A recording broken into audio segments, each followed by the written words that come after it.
So on this service call, it's pretty straightforward, pretty easy actually. Got out here, they have a Honeywell red link thermostat down below that says it wasn't communicating. We know this site has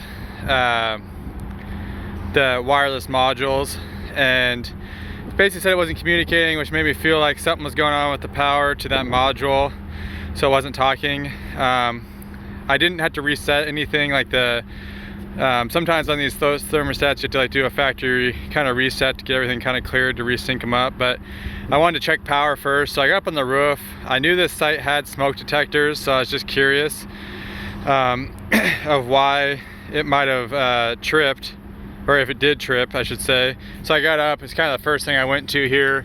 The red light was lit up for the alarm. There's a little tiny reset right in there. Hit that, reset it.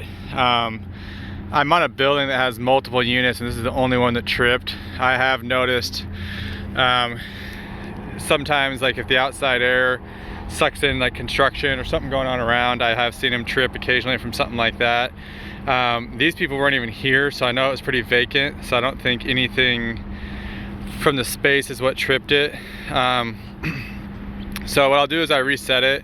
A lot of times if I have a problematic one that just constantly keeps tripping and there's no real sign of why it's tripping, I've had good luck in the past replacing these. I mean, there's just sensors in there that can wear out, and especially here in the Pacific Northwest, if we're out here doing filters, we open up that door, it's pissing down rain, and if any water, moisture, anything like that gets on there, I mean, obviously it's supposed to be sealed pretty tight, but I always a little skeptical. I mean, water has its ways of sneaking into spots it shouldn't be.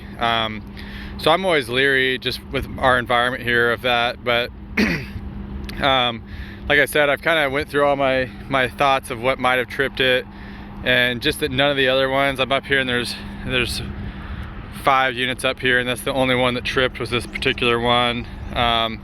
It's kind of making me believe that it's just the actual, might have just been a fluke thing, or it could be that something with that sensor starting to wear out. So like I said, usually the way I do it is I'll test. I do know they have like smoke in a can and a magnetic test. There is a magnet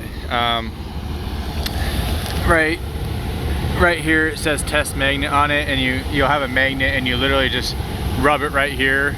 And I will do that test real quick just to make sure it clicks, and when it does, it'll trip and you'll see that little red light when you test it with the magnet here.